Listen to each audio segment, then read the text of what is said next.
The recent teaser trailer for Breath of the Wild's sequel has brought up a lot of big questions. Why are we in the sky? Is this a different Hyrule? What the heck is this thing? What happened to Zelda? What's this? What's that? Who's that? And most importantly, why is Ganondorf doing his best Elmo cake impression? But there is one question I actually failed to mention, and yes, it was intentional for the sake of suspense. And that question is, who is the Green Hand? Or, I guess, what? Who? What? Why? Who cares? You get the point. Who or what is this? And what does it want with Link? Today, we will be going over some of the most popular theories regarding this mysterious spirit energy hand that I've seen from you guys in the comments. So yeah, this video comes directly from you guys, adding my thoughts onto each idea with what I think, whether that be agreeing or disagreeing. Be sure to go and grab yourself a snack or drink and send them in to get featured right here. And let's grab this mystery by the hand and get into it.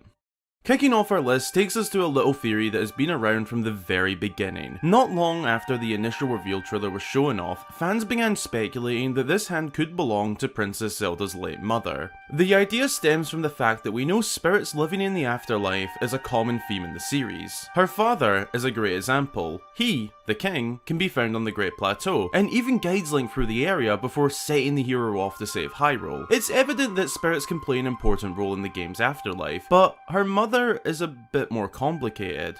Where is her spirit? With her mother passing little over 100 years ago, it is speculated by fans that her spirit was used to contain an evil lurking deep below Hyrule, Ganondorf, which is why we never see her as a spirit within the game. This is supported by the similarities in colour of the spirit energy seen on the king and the energy on the hand. Though not exactly the same, as one is more blue and the other is more green, they do hold a resemblance. However, where this theory falls weak in my opinion is the Gerudo-esque character flowing from the hand. Whether or not these are actually Gerudo is subjective, and we don't have a definitive answer, but if they are, or even something else that isn't Hylian, which we can confirm they aren't, how could this be the Queen?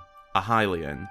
I like the idea of the Queen's spirit energy being used to hold down the King of Evil, but there are a few holes in this theory.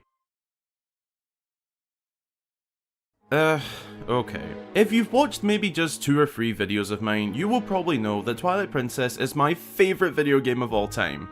With that fact out there, I do not agree, nor see this being Midna. At all. I get it, it's a cool idea, but in my opinion, literally nothing points towards this. I understand that there is a sort of theory suggesting that this hand is connected to the Twilight due to somewhat similar looking things or something like that, but I love Midna, I love Twilight Princess, but no.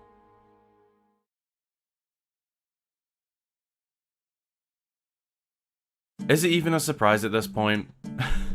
Alright, I hope that I've made it clear across multiple videos on my channel that the Zonai are an interesting topic, but not one that I necessarily think deserve more coverage. But I do like the whole mystery surrounding them, and part of what makes a mystery so fascinating for me is not knowing much about it, but also being able to discuss so much of very little information. With that, I like the theory that this hand is of Zonai origin. It does hold some ground. In the reveal trailer, we saw a lot of Zonai looking structures, the pillars, the bridge, and the head-shaped designs on the wall. This is clearly man-made, and does resemble the Zonai architecture found above ground, which has led many fans to link this area to the hand found within it, and rightfully so. That's like saying the item of the Forest Temple is of the same origin of the temple, saying this hand is of the same origin of the underground caves. Makes sense. The two questions are, 1, are these actually Zonai made? And 2, is the hand just assisted by potential Zonai work, not being Zonai itself? The mystery is intriguing for sure, and I don't doubt that we'll find out a lot more with the release of the game. I personally think at the moment that these structures are of Zonai origin. The connections are too similar to not be, if you ask me. You can even look more into that in a sensational video by Nintendo Black Crisis, his part 2 of the Zonai documentary. But as for the actual theory on the hand,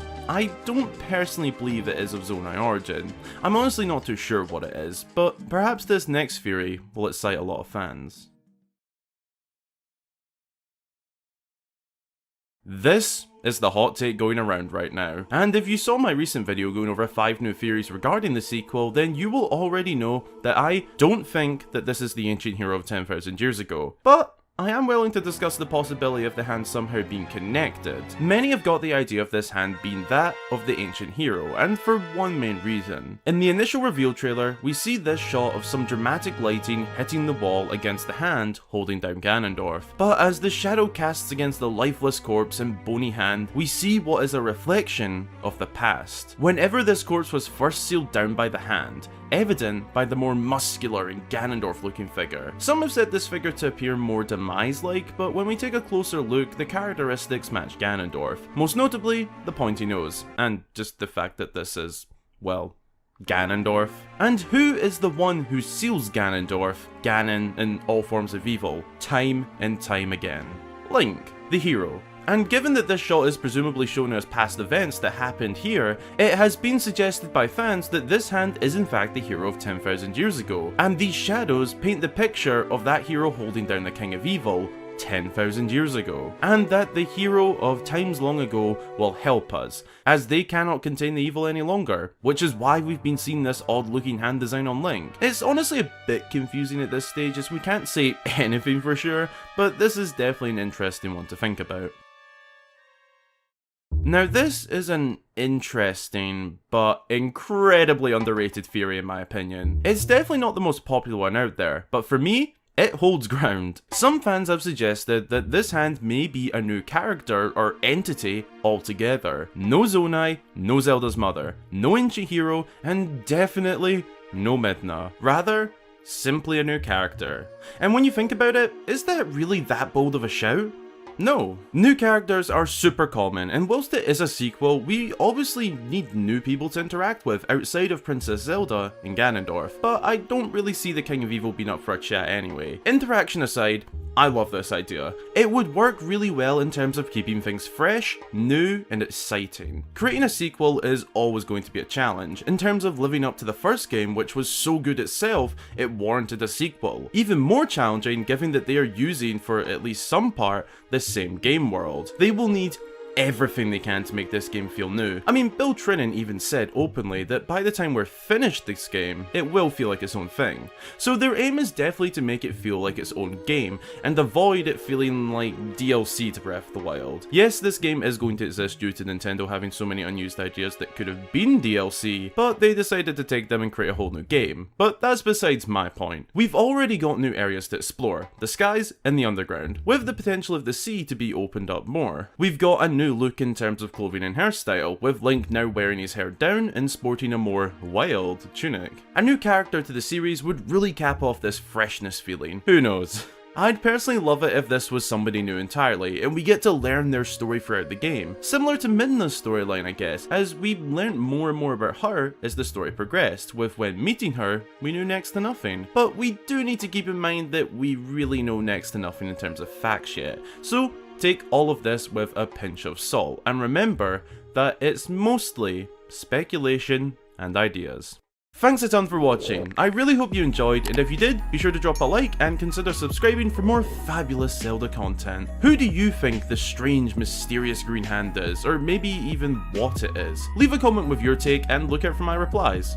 As always, a huge special thank you goes out to all of my supporters across Patreon and YouTube, with special thanks to new supporters James and Lid8bit who joined via YouTube, and Zero Light, Rose, Dark Puck, and Kayla who joined via Patreon. I appreciate it very much. If you'd like to join them and get yourself some behind the scenes looks at my work, a shout out upon joining, your name at the end of every video, and more, then consider supporting. Again, thanks for watching, and until the next time, I've been Hyrule Gamer.